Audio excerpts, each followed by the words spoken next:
Saudara, gelombang aksi protes yang terjadi pada bulan kemerdekaan kemarin menyisakan sejumlah polemik. Pada Senin 1 September 2025, jajaran Polda Metro Jaya menangkap Direktur Lokataru Foundation, Del Pedro Marhaen. Del Pedro ditangkap dan dijadikan tersangka atas dugaan penghasutan sejumlah pelajar untuk melakukan aksi anarkis di Jakarta. Polda Metro Jaya telah melakukan penangkapan terhadap saudara DMR atas dugaan melakukan ajakan hasutan yang provokatif untuk melakukan aksi anarkis dengan melibatkan pelajar termasuk anak. Ya, jadi anak ini usianya sebelum 18 tahun. Penangkapan Del Pedro menuai polemik, dituding sebagai bentuk menciderai demokrasi. Pemerintah pun menanggapi kritik atas penangkapan Del Pedro. Menteri Koordinator Hukum, HAM, Imigrasi, dan Pemasyarakatan Yusril Iza Mahendra menemui Del Pedro di ruang tahanan. Pokoknya saya mau memastikan bahwa proses pemeriksaan ini berlaku secara adil. Baik, terima kasih Pak Yusril komitmennya. Jika ada hak-hak dari Anda itu yang terkurangi, baik, tugas kami menjaga. Baik, kami menjaga keluarga negara yang bersalah dan kita akan ambil langkah hukum, tapi aparat yang bersalah kita juga melakukan tindakan. Baik, supaya semuanya prosesnya adil. Dan saudara, terkait upaya hukum apa yang akan dilakukan Del Pedro dan kuasa hukumnya, saya akan tanyakan langsung kepada Ma'ruf Bajamal, kuasa hukum dari Del Pedro Marhaen. Ikuti saya, saudara.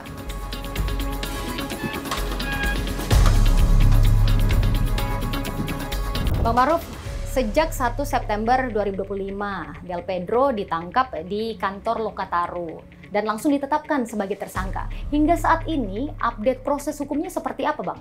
Ya, saat ini Del Pedro sudah ditahan ya, dia di rutan Polda Metro Jaya situ. Nah, kami dari tim advokasi untuk demokrasi mendampingi Del Pedro. Nah, terakhir update-nya juga kami sudah mengajukan proses penangguhan penahanan kepada pihak penyidik untuk kemudian penahanan Del Pedro juga ditangguhkan. Kami tahu saat ini sih sedang juga merencanakannya dan mempertimbangkan untuk mengambil langkah-langkah hukum termasuk mengajukan upaya pra-peradilan. Karena bagi kami terkait dengan prosedur dan substansi yang dialamatkan kepada klien kami itu tidak tepat untuk diterapkan. Termasuk di situ ada permasalahan terkait dengan prosedur penangkapan. Karena Del Pedro ini dia tidak pernah diperiksa sebagai saksi sebelumnya, langsung kemudian dilakukan penangkapan, padahal dia ini tidak sedang tertangkap tangan, sedang melakukan tindak pidana. Termasuk juga kedua, pada saat ditangkap beliau tidak dijelaskan dengan baik terkait dengan apa tuduhan-tuduhan dan pasal-pasal yang dialamatkan kepada dia. Karena kan sebelumnya tidak pernah diperiksa, kok tiba-tiba langsung ditangkap. Nah, itu kan yang juga kami sesalkan mengapa terjadi seperti itu. Yang ketiga, terkait dengan substansi tuduhan maupun delik-delik yang diajukan kepada dia, itu sebenarnya tidak clear, baik dari segi waktu dan tempat di mana dia melakukan tindak pidana itu juga tidak clear.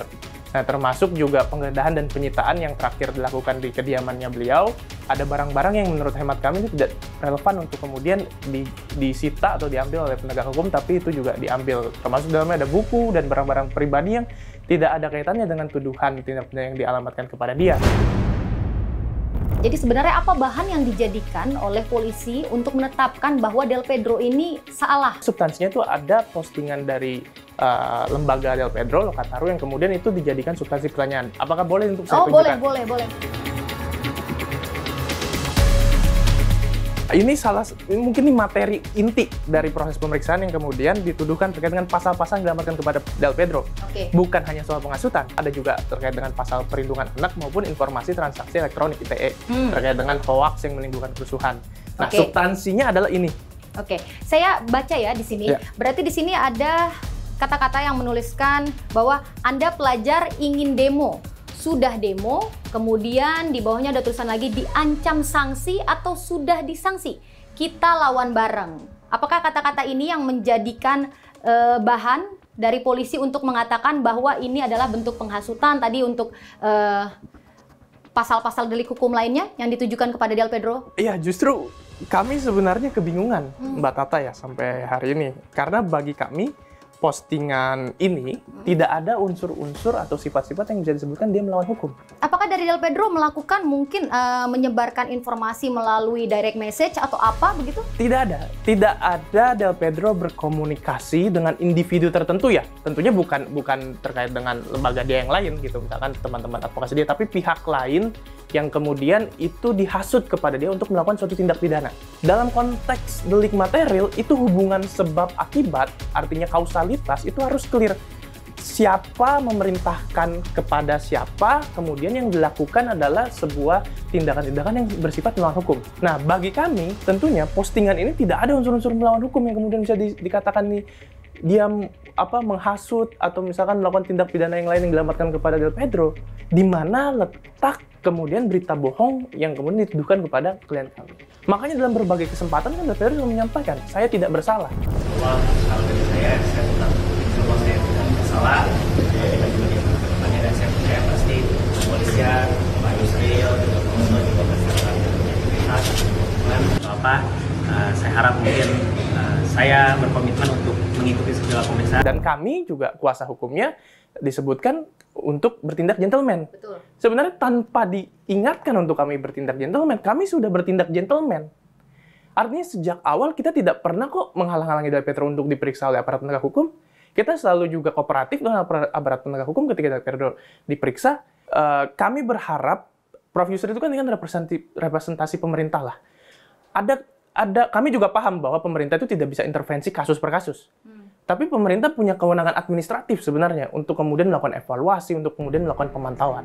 Nah, ini yang kami dorong supaya harusnya pemerintah bisa mengevaluasi bagaimana penegak hukum ini, dalam hal ini adalah kepolisian, ketika menghadapi demonstrasi itu tidak bertindak excessive use of power. Artinya melakukan tindakan-tindakan yang berlebih, yang kemudian sampai dia berpotensi untuk membuat masyarakat jadi takut berdemonstrasi, masyarakat jadi takut untuk menyuarakan pendapat. Jadi, kalau dikatakan dia sebagai penghasut, provokator, menurut kami itu pandangan yang keliru, dan kami justru menganggap itu sebenarnya upaya pengkambing hitaman. Oke, upaya kriminalisasi? Betul, upaya pengkambing hitaman yang kemudian berujung pada kriminalisasi. Karena menurut hemat kami tidak ada pasal yang dapat dikenakan kepada Del Pedro terkait dengan peristiwa kericuhan kemarin. Oke, lantas kalau misalnya memang ini sebuah proses kriminalisasi, mengapa Del Pedro yang dibidik menurut Anda? Kami ini frontline defenders. Jadi orang yang paling depan untuk melakukan pembelaan-pembelaan. Kalau ditanya mengapa yang dijadikan sasaran adalah pihak-pihak frontline defenders ini, orang-orang terdepan melakukan pembelaan, saya khawatir adalah supaya jangan-jangan orang depan ini yang disikat lebih dulu, kemudian supaya bilang orang-orang, ya sudah, nggak usah berpendapat. Kita takut nanti kemudian ditangkap, ditahan, kemudian diproses sampai dihukum pidana. Nah, ini kan yang tidak boleh kita biarkan. Tuntutan 17+8 yang per hari ini semua tuntutan bisa dibilang belum ada yang terpenuhi gitu ya dari masing-masing tuntutan, walaupun tadi sempat ada beberapa poin sebenarnya yang sudah direspon, kurang lebih ada 6 poin mengenai tunjangan. Nah, cuman kalau dari saya pribadi itu melihat dari respon tersebut pun belum sesuai seperti apa yang kita inginkan sebenarnya. Kayak terkait tunjangan, di situ kan ada pemotongan atau pembekuan gitu ya, sedangkan dari poin tuntutan kita itu diminta untuk dihapuskan, bukan sekedar untuk dibekukan atau dipotong gitu. Nah, itu yang pertama. Lalu untuk tuntutan-tuntutan yang lain itu masih sangat banyak sekali yang belum terpenuhi gitu. Di antaranya mungkin mulai dari investigasi korban selama masa gelombang aksi kemarin, itu masih banyak korban yang saya rasa belum mendapat keadilannya gitu, dan sampai sekarang masih banyak orang-orang yang ditahan, yang hilang tanpa informasi apapun gitu, ditahan oleh aparat, dan itu masih sangat banyak sekali gitu. Beberapa aktivis yang juga ditangkap dengan unsur alasan katanya memprovokasi dan segala macam gitu. Dan saya rasa orang-orang tersebut perlu juga untuk mendapat keadilannya gitu, Mas. Langkah ke depannya seperti apa, Mas, yang akan dilakukan dari teman-teman mahasiswa sendiri? Kita dari Unpad sepakat untuk terus mengawal dan memperjuangkan sehingga kita akan mengadakan konsolidasi lanjutan untuk mengeskalasikan tuntutan-tuntutan ini lebih jauh lagi gitu. Dan pasti akan ada dan akan terus ada gerakan-gerakan dari mahasiswa untuk menemukan di mana kita semua mendapat keadilan gitu. Kemarin juga ada statement dari Presiden Prabowo, Mas, yang dia bilang tuntutan 17/8 ini sebagian masuk akal, namun sebagian juga bisa berunding. Sekiranya kalau teman-teman mahasiswa diajak untuk berunding, Mas, apakah teman-teman mahasiswa bersedia, Mas? Oke. Untuk berdiskusi mungkin ya, berdiskusi secara langsung, pertama kita perlu melihat dulu arah dari diskusi ini nantinya akan seperti apa gitu. Mungkin sejauh ini ya, banyak pada akhirnya ketika mahasiswa diajak berdiskusi dengan para pejabat-pejabat publik, itu hanya sebagai bentuk, mungkin kita bisa bilang pencitraan gitu ya, sebagai bentuk Validasi gitu. peredaman dari pejabat agar setidaknya masa aksi tidak lagi marah gitu, jadi merasa sudah didengar dan segala macam, tapi pada kenyataannya tetap nihil gitu, tidak ada hasil yang terpenuhi dari hasil-hasil diskusi tersebut gitu.